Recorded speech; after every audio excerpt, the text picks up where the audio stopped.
Bueno, sin más preámbulos, iniciemos. Mi nombre es Santiago Aparicio, nuevamente. Y en nombre de Software Shop, empresa líder en el mercado latinoamericano, proveedora de soluciones de software especializado, técnico y científico, les doy la bienvenida a esta presentación de modelos BAR y BEC. Bueno, la idea es estudiar algunos conceptos más formales de creación de modelos multivariados. Hasta la sesión pasada habíamos trabajado en general modelos univariados, habíamos dado una breve introducción eh, al test de Engel y Granger que nos permitían verificar por medio de dos etapas cointegración entre varias variables. Y hoy vamos a ver ya modelos, estimaciones y lectura de resultados. Bueno, nos había faltado abarcar un tema importantísimo la sesión pasada, que son que hace parte de las pruebas de cointegración, es decir, de alguna relación entre un conjunto de series de tiempo y sus rezagos o sus diferencias o sus rezagos diferenciados. ¿Qué es el mecanismo de corrección de error?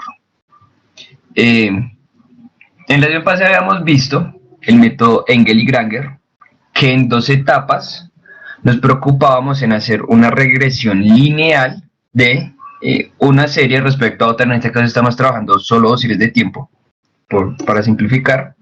Hacemos una regresión, un MCO, de una variable sobre otra, y los residuos que se obtenían de esa regresión se trataba de hacer pruebas de raíz unitaria, pero habíamos establecido que las pruebas de raíz unitaria para los residuos probablemente no tenían la misma distribución sobre la cual están construidos, por ejemplo, los estadísticos de Dickey-Fuller, Phillips-Perron, sino que se basaban en otra distribución de probabilidad. Entonces, finalmente terminábamos estimando un nuevo modelo de regresión lineal de la diferencia de los residuos, evaluábamos significancia de los rezagos de esos residuos y finalmente la significancia de esos rezagos implicaba que nuestras dos series estaban cointegradas, porque los residuos, pues si los residuos son estacionarios, implica que al reescribir la ecuación original, yo puedo tener una diferencia de dos series que también es estacionaria. En eso consiste. Y si ambas son, así los residuos son estacionarios, vamos a tener que las series evolucionan en una dirección similar o contraria, depende de la relación de las series. Y eso fue lo que hicimos. Hoy vamos a ver el mecanismo de corrección de error. El mecanismo de corrección de error lo que incluye es interacción de las variables en su nivel por medio de un coeficiente de corrección del error.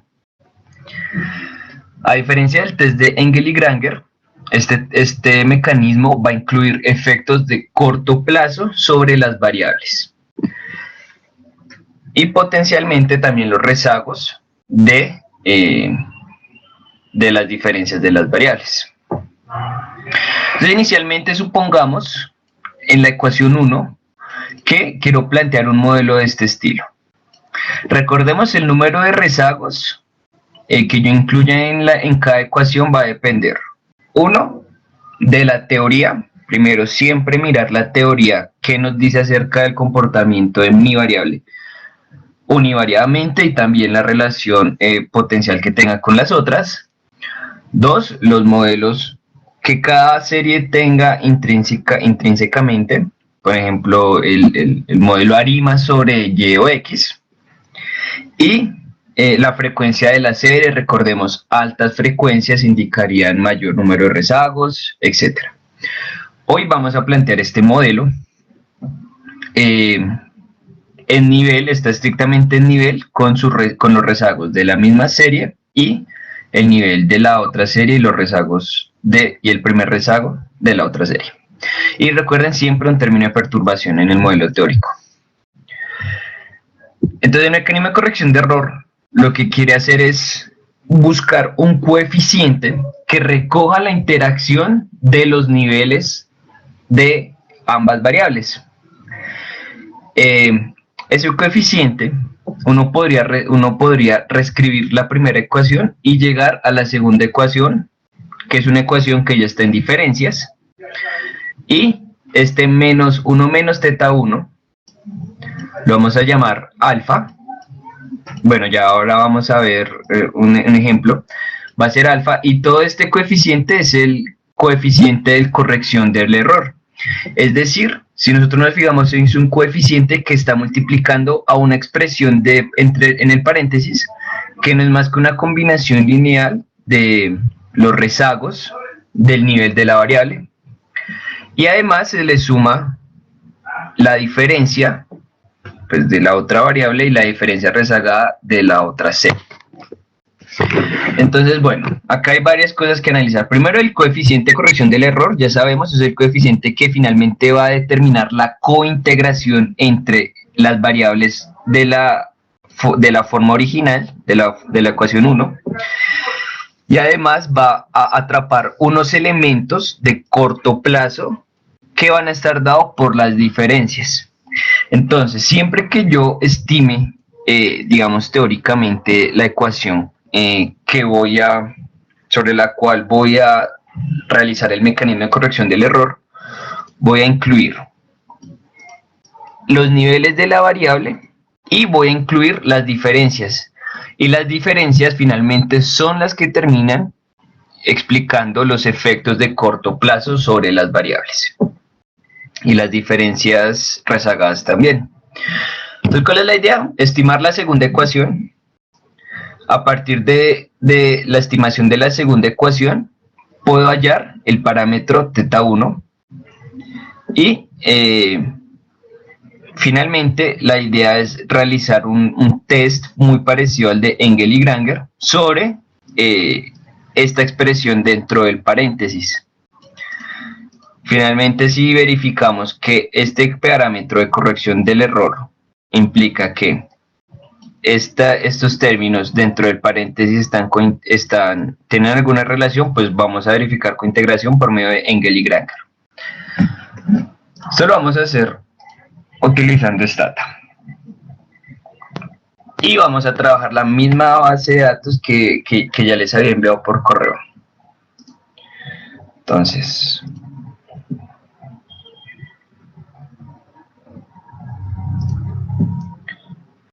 la base está en modelos no estacionarios. Era la serie de tasas de interés. Teníamos la tasa de la Reserva Federal, la tasa de bonos a 3 años y la tasa de desempleo. Bueno, esta finalmente no la usamos. Vamos a centrarnos en las dos primeras, ver si hay alguna relación, hay una correlación entre la tasa de interés de la Reserva Federal y los bonos a 3 años.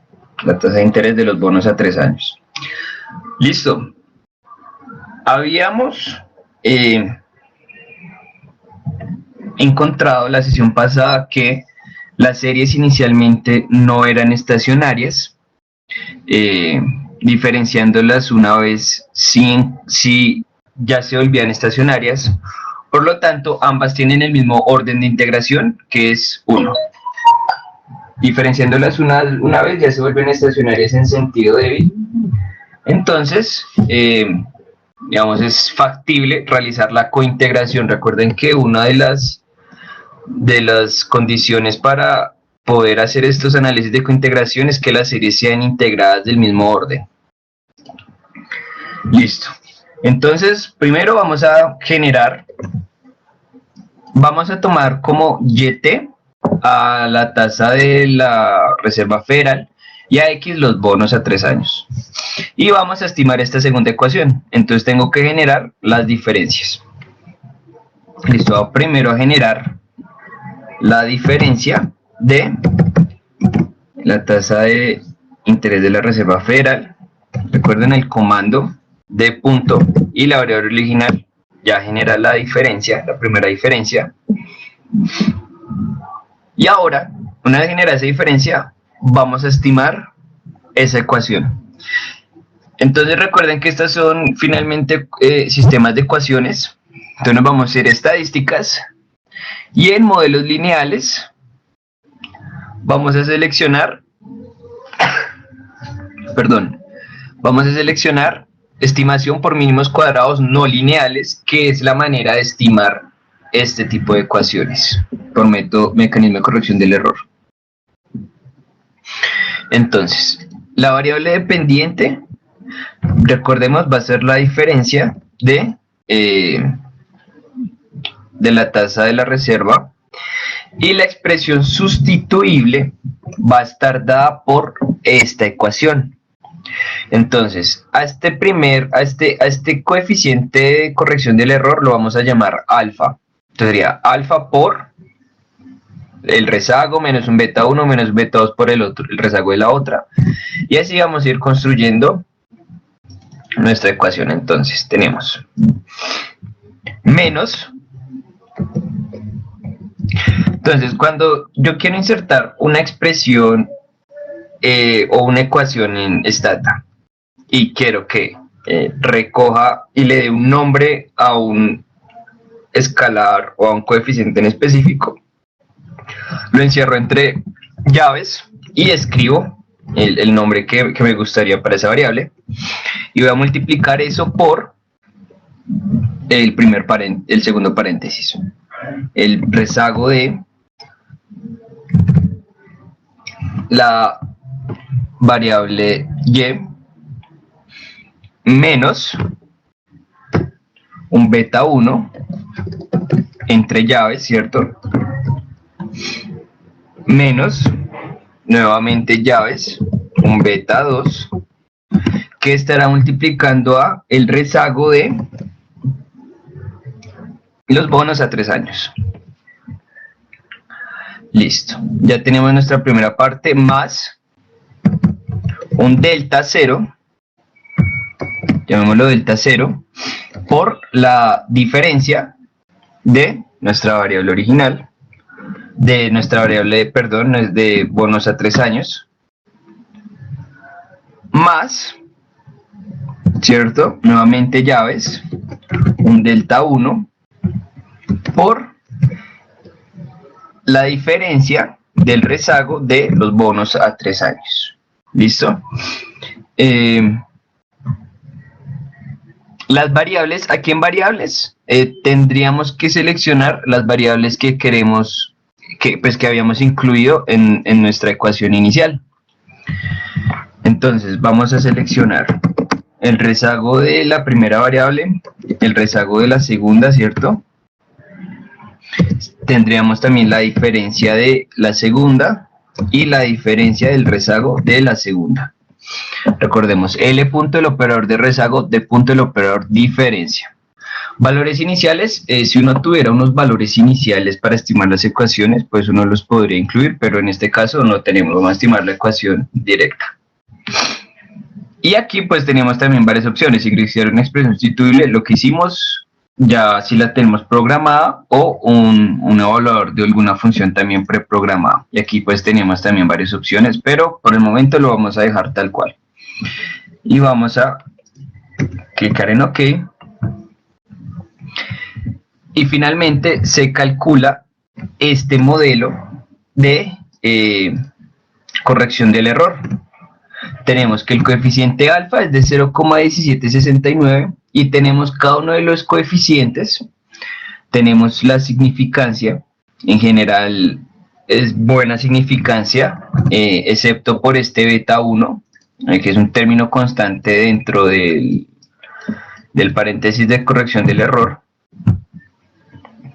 Y ahora vamos a hallar el valor de teta 1. Ya tenemos el valor de delta 1, ¿cierto? Que pues son necesarios para hablar de los resultados de nuestra ecuación original. Recuerden que esta segunda ecuación es la manera en que lo estimamos, pero finalmente más bien inicialmente la que hemos escogido es esta. Entonces hay que recuperar los parámetros de la ecuación inicial. Ya tenemos el delta 1 y el delta 0. Delta 0 y el delta 1. Y ahora vamos a hallar este teta 1 para hallar los tres parámetros que responden a la cointegración de este modelo. Recuerden, este modelo lo escogí arbitrariamente, uno podría escoger pues distintos modelos de acuerdo a lo que habíamos dicho al comienzo. Entonces listo, recuperemos teta 1, que es el parámetro que nos falta. Entonces yo lo voy a crear, lo voy a llamar teta 1, recordemos, escalar teta 1 para que lo guarde. Va a ser igual a 1 menos, ¿cierto? Entonces, si 1 menos teta 1 es igual a alfa, entonces teta 1 es igual a 1 menos alfa, ¿cierto? Y para recuperar el parámetro alfa, lo que hacemos es raya el piso B y corchete. Este raya el piso B y corchete lo que hace es recoger la matriz de coeficientes, entonces va a llamar el coeficiente que de la última regresión pues yo invoque. En este caso, alfa, que es constante. Listo, entonces, recupero el coeficiente de la matriz, de la matriz de coeficientes de la última regresión, y lo llamo escalar teta 1, que va a ser 1 menos ese alfa. Y acá tuvimos perdón, me faltó alfa 2 puntos. Alfa 2 puntos, raya el piso, es una constante. Ahora sí, ya la guarda como escalar. Y ahora simplemente invoquémosla. ¿Cuánto es ese valor? Display teta 1, display para que lo invoque, y nos da que el coeficiente teta 1 es igual a 0,82. Entonces, digamos, ahí ya se puede realizar un análisis como si tuviéramos una regresión lineal y ver como el impacto del rezago sobre la original. Pues digamos que lo estamos haciendo muy simple, hay que tener en cuenta más consideraciones, pero es una aproximación. Entonces, bueno, ya hallamos los coeficientes del sistema, pero ahora nos falta establecer si en realidad hay cointegración. Y la cointegración, recuerden, habíamos dicho el mecanismo de corrección del error lo va a estar dando la ecuación dentro del paréntesis, que es la que está multiplicada por el coeficiente de corrección de error. Entonces, sobre esta ecuación en el paréntesis es que vamos a realizar el test Engel y Granger para establecer si hay cointegración o no. Entonces, voy a correr nuevamente esta regresión, la que ya habíamos tenido. La que ya teníamos. No saben que no es necesario ni siquiera correrla. O sea, lo que quiero es hallar los residuos. Pero los residuos los voy a hallar sobre el término en paréntesis solamente. Entonces miremos, el término en paréntesis es el primer rezago menos un beta 1, entonces el primer rezago de mi variable de los bonos menos beta 1, pero beta 1 ya habíamos hallado el parámetro, el valor del parámetro, entonces lo vamos a invocar, de nuevo raya el piso B, que es la matriz de parámetros de la última regresión, el nombre de la constante que quiero, y 2 puntos, raya el piso, const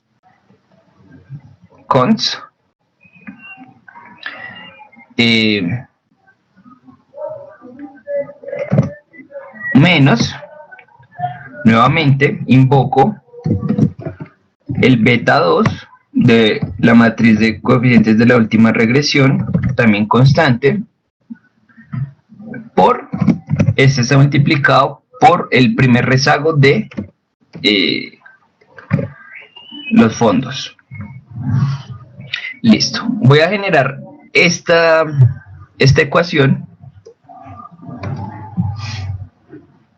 y ya saben, una vez uno genera los residuos sobre la ecuación, uno podría hacer un ADF, un Dickey-Fuller o un Phillips-Perron, como para tener una idea, pero recuerden, no es exactamente lo que se debe hacer. Lo que se debe hacer es el mecanismo de 2 pasos de Engel y Granger. Aquí ya hicimos el primero, el segundo es una regresión de la diferencia de ese residuo sobre su rezago, sobre la diferencia del rezago, sí, y le vamos a decir coma no constant para que calcule el modelo sin constante. Recuerden, los residuos oscilan alrededor de cero, esperamos en probabilidad que estén alrededor de cero, entonces vamos a asumir que no tienen constante, la constante es cero. Y cuando hacemos el mecanismo de Engel y Granger, recuerden, nos fijamos en el primer rezago del residuo y siendo este estadístico T menor que el 3,89 que habíamos establecido la clase pasada, 3,37, perdón. Entonces, rechazo la hipótesis nula de que no hay cointegración, es decir, los residuos no son estacionarios, es decir, no rechazo la hipótesis alterna, que es que los residuos son estacionarios, y al ser los residuos estacionarios quiere decir que estas dos variables están cointegradas, hallando incluso los parámetros. Si en general este primer rezago es el que tiene que ser significativo, muchas gracias Alfredo por preguntar. El primer rezago es el que nos interesa. El segundo rezago no esperaría que probablemente también fuera significativo, porque como es el rezago de la diferencia de esa variable, el rezago de la diferencia de los residuos tiene que ser estacionario. Entonces digamos que ese en general siempre lo va a hacer, pero el primer rezago de los residuos es el que verificamos si es estacionario, estableciendo el modelo sobre la diferencia de los residuos.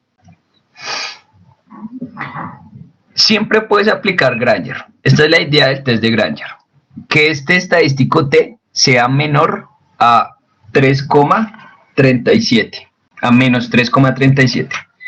Si este estadístico T es menor, entonces el rechazo la hipótesis nula de que no hay cointegración. Es decir, no rechazo que las series están cointegradas. ¿Listo? Entonces, bueno. Me están haciendo una pregunta, y es si hay que cumplir ambas condiciones. Si este estadístico es menor al valor que habíamos establecido, que era de menos 3,37 en Granger, y significancia. Entonces, lo importante, digamos que la significancia surge de el estadístico T o viceversa, ¿cierto? Entonces, cualquiera de los dos son comparables. Si este es significativo, entonces probablemente haya cointegración, que se verifica por medio de este valor. ¿Listo? Listo. ¿Cuestiones? Bueno, se calcula por el mínimos cuadrados no lineales. Tiene en cuenta endogeneidad o autocorrelación. Las variables, recuerden, tienen que ser integradas de orden 1. El vector de cointegración, es decir, los parámetros recuperados de nuestra ecuación, no son únicos. Pueden que hayan múltiples soluciones, son sistemas matriciales. Incluso teniendo el mismo orden de integración, así las variables ambas sean I1, no necesariamente va a haber cointegración, no es garantía de que haya cointegración. Y dos series no estacionarias I1, como las que teníamos en el ejemplo, al cointegrarlas generan una nueva relación estacionaria. En general, la idea es que siempre la combinación lineal de las series I1 generen una relación de cointegración, si existe, que sea estacionaria. Listo, me preguntaban esto ¿a qué se refiere endogeneidad? Endogeneidad se refiere a que probablemente, no lo hemos comprobado, una variable cambie cuando la otra varíe, y cuando la otra varíe también cambie. Listo, hay una relación de cambio intrínseca. Cuando uno ve normalmente, ahora ya vamos con VAR, listo. Cuando uno ve regresión por mínimos cuadrados ordinarios, uno de los supuestos es que las variables independientes sean exógenas. Aquí también está esa idea. La idea es que las variables sean exógenas entre ellas, pero no necesariamente eso ocurre, por lo menos en teoría económica. Por general las variables siempre cambian simultáneamente. A eso se refiere a la endogeneidad, y este tipo de estimaciones, digamos que toma en cuenta la endogeneidad y no es que la corrija, pero permite estimar. Listo, ahora sí entremos con los modelos Vari-Beck. Los modelos Vari-Beck son finalmente ampliaciones del mecanismo de corrección del error y de Engel y Granger, que se basan en modelos de ecuaciones simultáneas que describen relaciones dinámicas de las variables. Esto permite determinar las relaciones de cointegración, pero como siempre es necesario que todas las variables que yo incluyo sean estacionarias. Entonces, los modelos de vectores autorregresivos finalmente son modelos de ecuaciones, modelos de ecuaciones no restringidas, ecuaciones simultáneas no restringidas, y la idea es establecer las relaciones, las distintas relaciones de largo y corto plazo que hayan entre las variables en sus niveles originales. ¿Cuáles son las ventajas de este modelo AR? Miremos este sistema de ecuaciones originalmente. Tenemos que YT es función de una constante, su rezago y el rezago de la otra variable en términos de perturbación. Lo mismo para XT. Es decir, estamos inicialmente suponiendo que probablemente haya una relación de cointegración. Lo que nos permite los modelos VAR es que estos coeficientes los vamos a poder leer, por lo menos en signo, para verificar si hay una correlación positiva o no. Entonces estos coeficientes beta 1, 2 y beta 2, 1, que son como los coeficientes cruzados de lo que recoge la información de la otra serie de la que estoy hablando. Entonces, bueno, si son significativos, si son positivos, pues la relación es positiva y viceversa. ¿Cuál es la problemática de los VAR? Que el análisis de todos los coeficientes se tiene que hacer conjuntamente. Aquí no se pueden realizar hipótesis sobre coeficientes individuales. Es decir, yo no puedo tomar solo un coeficiente y hacer alguna prueba T de significancia, etc. ¿Qué se tiene que cumplir? Que no haya autocorrelación entre los términos de perturbación de una ecuación y de otra. De lo contrario, de entrada, los términos de perturbación no serán estacionarios, por lo tanto no habría cointegración. Vemos que lo adicional es que, aparte de verificar que haya cointegración, estima los coeficientes y las relaciones de tal cointegración. Entonces en el VAR vamos a incluir directamente las variables, teniendo en cuenta que tengan el mismo orden de integración. Listo. El Beck, por el contrario, es un VAR restringido. Un VAR sobre el cual se ponen ciertas restricciones a los rezagos, las diferencias de los rezagos de las variables. ¿Qué es lo que hace el vector de corrección de error? Es similar al mecanismo de corrección de error. Hace una transformación sobre las ecuaciones estructurales iniciales, las transforma en diferencias y permite encontrar los coeficientes que corrijan las diferencias, que finalmente van a ser los que recojan cointegración. Ya vamos a ver un ejemplo. ¿Cómo lo realizamos? Por medio del test de Johansen. El test de Johansen permite verificar el número de ecuaciones de cointegración que atan a las variables. ¿Qué quiere decir esto? Un conjunto de variables no solamente puede tener una relación de cointegración, sino puede tener varias. Va a depender del rango de la variable. Del rango del sistema de ecuaciones. Y el rango del sistema de ecuaciones, esto es algo muy teórico, pero pues yo creo que lo podemos recordar, es que cuando yo voy a estimar las soluciones de un sistema de ecuaciones matricialmente, la idea es que haya independencia lineal para que podamos obtener una solución. Entonces, R es el rango. Y lo que hace el test de Johansen es verificar el rango de la matriz de parámetros iniciales. Y si el rango es 0, quiere decir que no hay ninguna ecuación de cointegración. Si el rango es 1, quiere decir que por lo menos hay una ecuación de cointegración. Y así se hace secuencialmente hasta encontrar el número de relaciones de cointegración. Bueno, esto ya me fui como muy teórico, pero vamos a la práctica. Voy a cerrar esta data y este ejercicio lo vamos a hacer en Ibius. Estamos estrenando licencia. Entonces, vamos en Ibius. En Ibius podemos abrir nuestro archivo de Stata. El mismo archivo de Stata que estábamos trabajando. Voy a cerrar esto y Ibius funciona muy similar a Stata. File, vamos a importar un archivo. Vamos a buscar nuestro archivo, que son las series de tasas de Estados Unidos.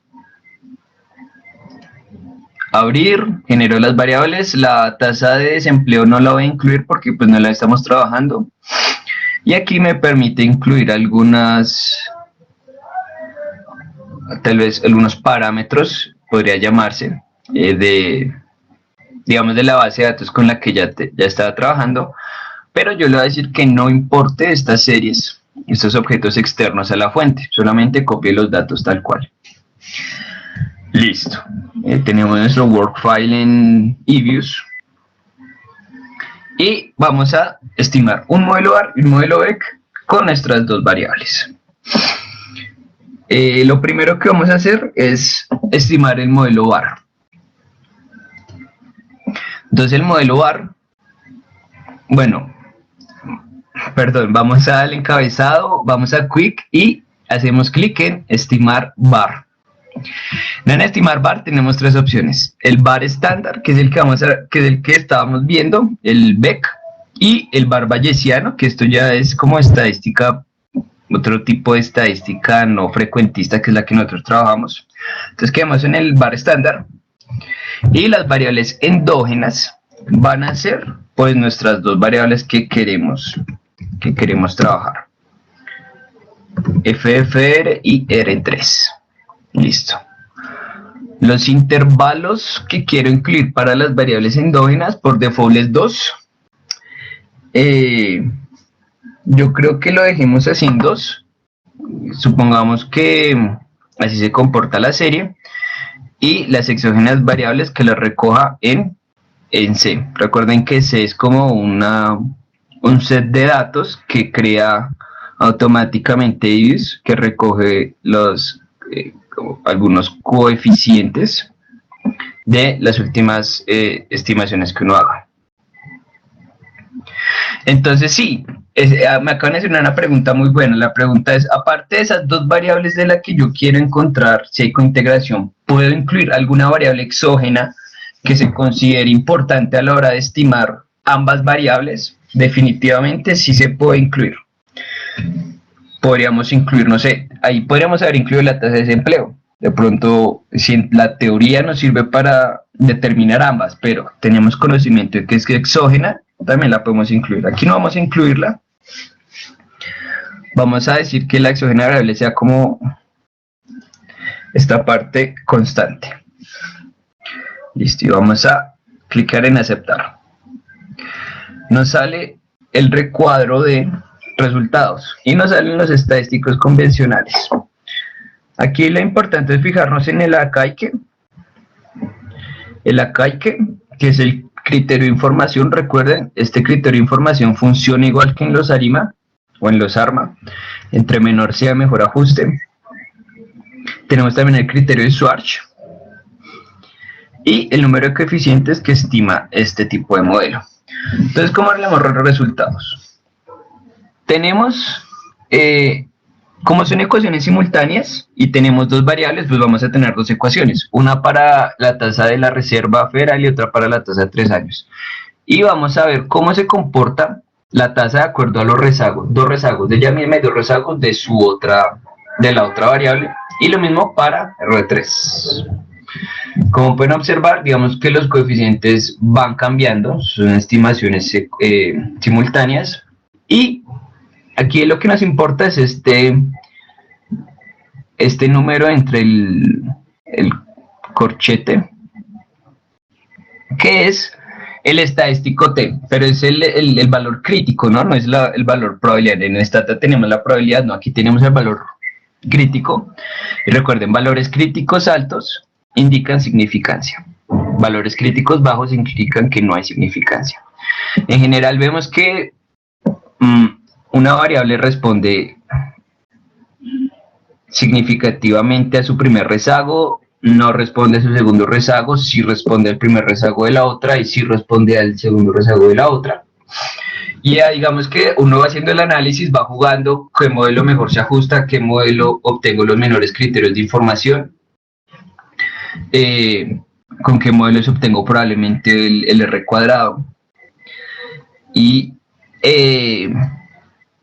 y también tenemos los estadísticos F, convencional, el análisis convencional que siempre realizamos. Listo. ¿Cómo escojo el número de rezagos? Nosotros dijimos, bueno, escojo dos rezagos inicialmente, pues lo suponíamos en inicio, pero si la pregunta es, bueno, ¿yo cuántos rezagos puedo incluir?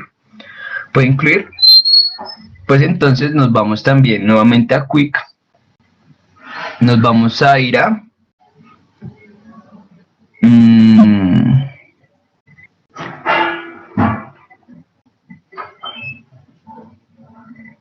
perdón, aquí se me perdió. Grupo de estadísticas, no.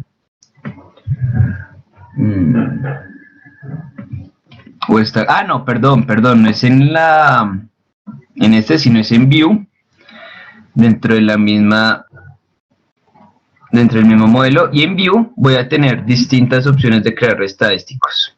En general, como queremos ver el número de lags, de rezagos, vamos a irnos al correlograma de los residuos. Quiero que me incluya los rezagos. Para incluir, por lo general no son muchos, va a depender de la frecuencia de la serie, dejémoslo en 10 y que los grafique. ¿Cuál es la idea? Crear el modelo hasta que todos estos valores de los rezagos estén dentro de las bandas de confianza. Perdón, ahora sí. La idea es que todos estos valores que salen de estas bandas estén dentro. Si no, entonces probablemente tenga que incluir más rezagos. Y voy a incluir más rezagos hasta que todos estos correlaciones estén dentro de las bandas. ¿Listo?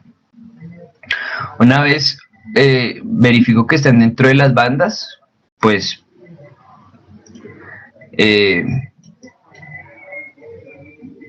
tengo un modelo mejor estimado.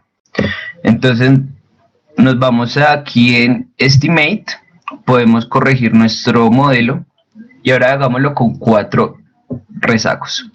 Con 4 rezagos, bueno, verificar significancia, verificar a Kaike y en View Lag Structure, Residual Test, correlograma, graficar y bueno, digamos que ya hay solo 4 que sí salen, bueno, aquí también 1, 2, 3, 4, 5, 6 rezagos de las diferentes relaciones que se salen, entonces probablemente tenga que aumentar un rezago en mi estimación de mi modelo.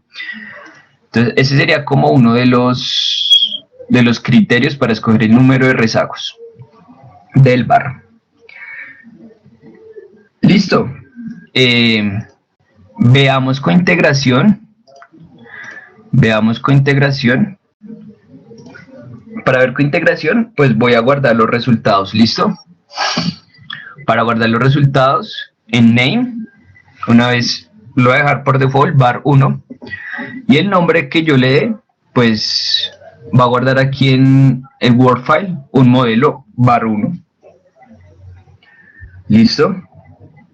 Una vez lo guardo, me voy a proc, y en proc voy a seleccionar make model.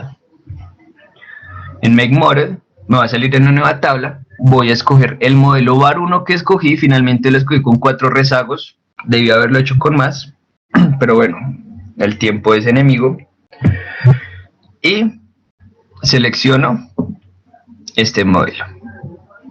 Listo. Nos vamos a View,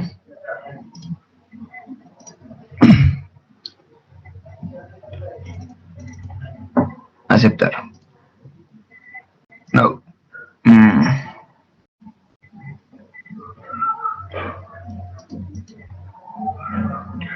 Nos vamos a View, perdón.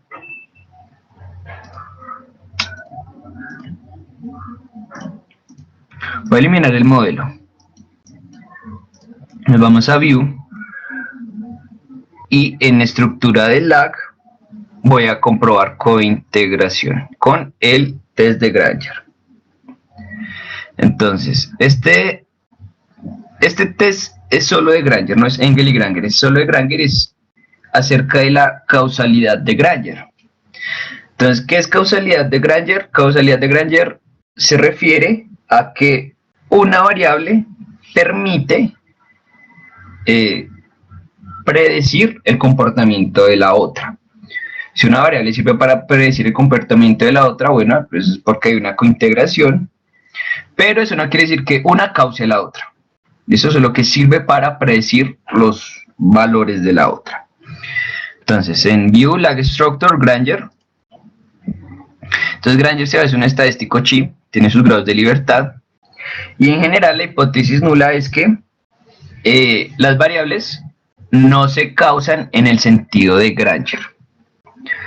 Con este estadístico, con esta probabilidad 0, menor a un nivel de significancia del 5%, encontramos que rechazamos la hipótesis nula de que no se causan en el sentido de Granger, por lo tanto, podemos afirmar que ambas variables, o por lo menos la tasa de bonos a 3 años, causa en el sentido de Granger a la tasa de la Reserva Federal, es decir, esta tasa de bonos a 3 años sirve para predecir los valores de la tasa de la Reserva Federal. Sin embargo, si yo hago el análisis contrario, encuentro que los valores de las tasas de la Reserva Federal no me sirven para predecir los valores de la tasa de bonos a 3 años, es decir, en este caso no se cumple la causalidad de Granger. ¿Listo? Perdón. Eso sería como la estimación de un modelo VAR. Regálenme un segundo.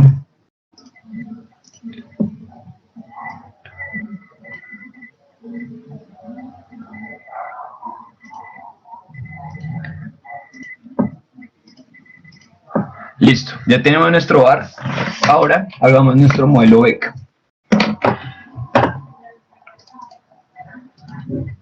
Entonces, el modelo BEC, como es un modelo no restringido, va a trabajar sobre las variables en diferencias. Es decir, en el modelo BEC tendríamos que incluir ya las variables estacionarias en sus diferencias. Para este caso, de estas variables.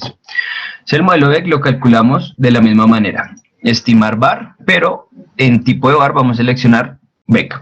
Con el BEC es un var restringido.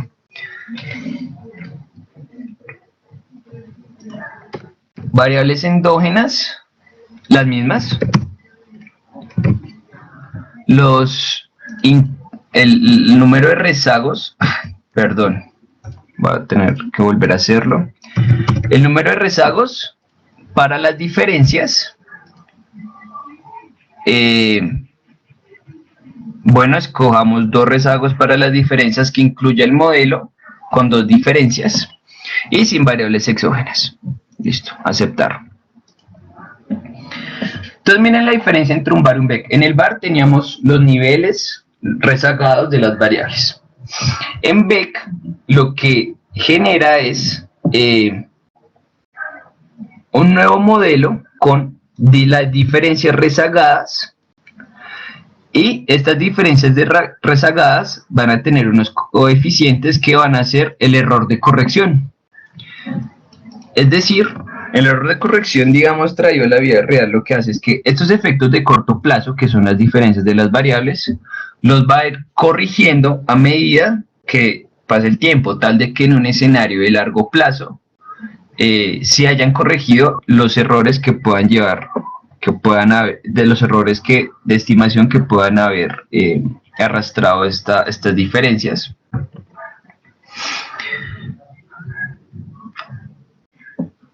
Y tenemos pues nuestra ecuación de cointegración. Esta ecuación de cointegración haría un símil a esta ecuación inicial que teníamos acá, que es la ecuación que recoge finalmente la cointegración por medio del coeficiente de corrección del error. Entonces tenemos los primeros rezagos de ambas variables en nivel y una constante. ¿Listo? Incluye sus diferencias. La pregunta es, bueno, ¿cuántos rezagos tendrá que incluir? Bueno, eso va a depender de un test que se llama el test de Johansen. El test de Johansen lo que hace es establecer, como hemos dicho, el número de ecuaciones de cointegración que tienen nuestras series. ¿Cómo calcula el test de Johansen? Nos vamos a Quick, nos vamos a estadísticas en grupo y vamos a seleccionar el test de cointegración de Johansen. ¿Cuáles son nuestras variables? Bueno, las reescribimos. Y aquí nos aparecen varias opciones. Tendencia determinística, tendencia determinística lineal, cuadrática, etc. Lo que vamos a seleccionar es el valor por default, que hay un intercepto. Bien, hay un intercepto que está recogido por este delta, que nos da tendencia, no tenemos ningún componente tendencial. Y bueno, el número de lags por default es 4, dejémoslo en 4. Y aquí en exógenas variables también incluiríamos si tengo alguna variable exógena, y los valores críticos los vamos a dejar por default, que los calcule MHM. Y vamos a aceptar. Nos aparece una tabla que es el test de cointegración de Johansen. Entonces el test de cointegración de Johansen puede hacerse por dos maneras. El estadístico de la traza, es decir, el máximo número de filas o columnas linealmente independientes en la matriz que va a estimar los parámetros, o por el test de el máximo valor propio de la misma matriz de parámetros. Finalmente, lo que nos importa son los resultados, cómo leerlos. Lo que nos dice es, entonces habíamos hablado que el test de Johansen es un test secuencial que permite encontrar el número de ecuaciones de cointegración que hay. Si hay por lo menos una ecuación de cointegración, quiere decir que las variables pues, están cointegradas. Si no hay ecuaciones de cointegración, no están integradas. Entonces, aquí tenemos como la hipótesis de que no hay ninguna ecuación de cointegración, o hay al menos una. Entre más variables y más restricciones, pues van a haber, digamos, más hipótesis de este tipo. Tenemos el estadístico del máximo valor propio, el estadístico de la traza y los valores críticos y la probabilidad asociada. Entonces acá tenemos que comparar estos valores de probabilidad, los valores P, con el nivel de significancia del 5% o 0,05. Si este valor P es menor al 5% de significancia, rechazo la hipótesis nula de el test de Johansen. La hipótesis nula es que el rango es menor o igual a 1 o el rango es igual a 2. Si se cumple la hipótesis, si se rechaza la hipótesis nula, quiere decir que el rango es 2. Y luego el programa lo que hace es volver a establecer una nueva hipótesis. La hipótesis nula, que el rango sea menor o igual a 2 o que el rango sea igual a 3 y así hasta encontrar el número de ecuaciones de cointegración. En este caso el programa IBIOS comienza con 0 relaciones con un rango menor o igual a 0, es decir, que no hay ninguna relación de cointegración, y rechaza eso, rechaza que no hay ninguna ecuación de cointegración. Como lo rechaza, quiere decir que tal vez por lo menos hay una relación de cointegración. El programa vuelve y genera el estadístico con al menos una relación de cointegración y encuentra que rechaza la hipótesis nula al 5%. Es decir, hay al menos una ecuación de cointegración en nuestro sistema. ¿Qué es lo que habíamos estimado en nuestro VEC? Miren, en nuestro VEC, este nombre se refiere a la única ecuación de cointegración, es decir, las variables están cointegradas con estos coeficientes y los coeficientes de corrección del error de las diferencias también están ahí. Y habrá que ver significancia y bueno, y otras cuestiones hasta a la K y que el R cuadrado hasta encontrar el mejor modelo que se ajuste. ¿Listo? Entonces ustedes van jugando, van a ir incluyendo variables, rezagos, etcétera, hasta que encuentren el mejor modelo. ¿Cómo incluyo más ecuaciones de cointegración? No las podemos incluir nosotros. Va a depender de las características de nuestras series de tiempo. Si las características de nuestras series de tiempo permiten encontrar más ecuaciones de cointegración, pues seguramente va a haber más relaciones entre las variables, pero inicialmente aquí solo nos propone que hay una única relación de cointegración, pero al menos nos dice que la serie está cointegrada, que es lo que nos importa. Ambas series están cointegradas. Listo. Lo último que queremos ver es, bueno, recojamos los parámetros de la ecuación, ¿cierto? La idea siempre es recoger estos parámetros, los deltas, los tetas, etc. ¿Cómo los recogemos? Bueno, vámonos a proc. Ahora sí, vamos a make system y en make system vamos a ordenarlo por variable. Entonces finalmente aquí tenemos nuestras dos ecuaciones en diferencias con sus coeficientes respectivos y los resultados que hemos obtenido. La idea es hallar estos coeficientes. C1 vendría siendo el mecanismo de corrección del error del componente de largo plazo, ¿cierto? Que sería este paréntesis. Y tenemos los demás coeficientes que pues multiplican a los rezagos de las diferentes variables. Entonces la idea es estimar estos coeficientes. ¿Cuál es el valor de cada uno? Entonces lo que vamos a hacer es seleccionar. En este caso vamos a seleccionar una ecuación. Vamos a copiarla. Y la vamos a pegar en la siguiente parte. Nos vamos de nuevo a Quick. Vamos a pedir que nos estime una ecuación. Y vamos a pegarla. El método, bueno, tenemos muchos métodos, vamos a dejarlo en mínimos cuadrados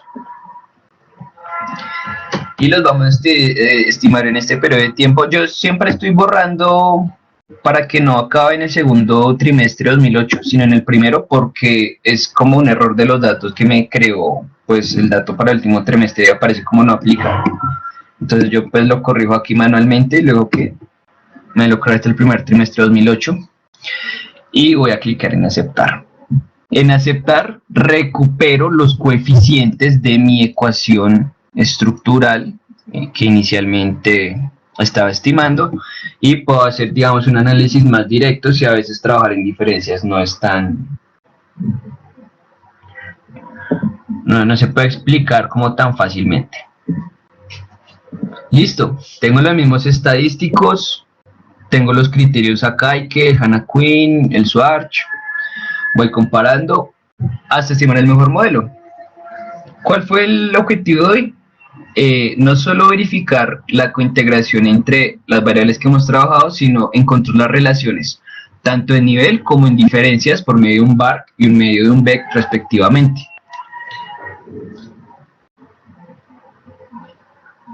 Predicción. Bueno, podríamos hacer algo de predicción, pero no sé, ya faltan 4 minutos. Lo importante de la predicción es, a ver, es que no creo que nos alcance el tiempo para ver la predicción.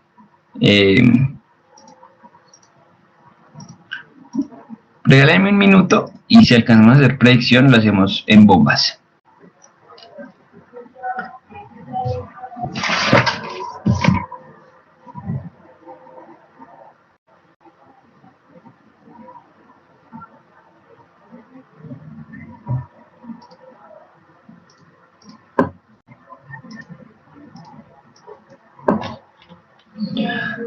No, yo creo que por hoy predicción no lo vamos a poder realizar, pero realizar predicción es muy difícil.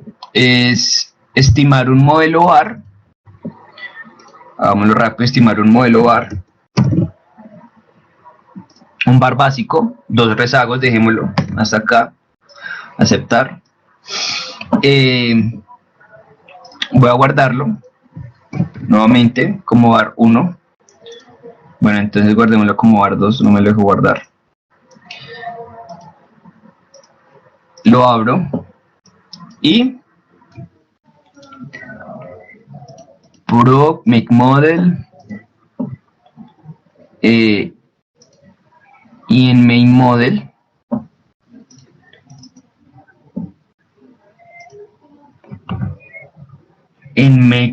vamos a irnos a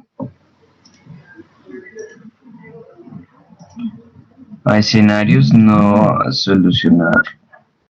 Sí, vamos a ir al modelo y en solve vamos a tener que nos solucione el modelo de acuerdo a diferentes tipos de simulaciones, determinística o estocástica. Solución dinámica para componentes para varios periodos adelante, o estática para solo una predicción. Aceptar.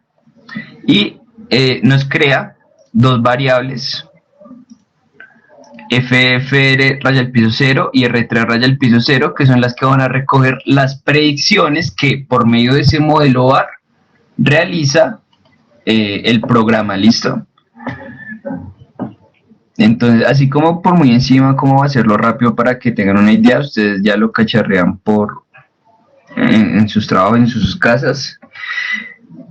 Por hoy acaba la sesión. Espero que les haya sido de mucha ayuda. Me envían por favor un correo, lo voy a escribir en el chat, mi correo, solicitándome el material, la presentación, y los que no tenían el material de la sesión pasada, pues me avisan, con eso yo les envío a todos el material, replican y listo. Escríbanme ustedes por favor a mi correo, listo. Es mucho más fácil. Entonces ahí está, muchas gracias a todos por participar. Recuerden, el otro viernes nos vamos a ver, pues bueno, no va a estar yo, pero va a ser modelos ArchiGarch. Y bueno, que tengan un buen estudio, un buen fin de semana. Hasta luego.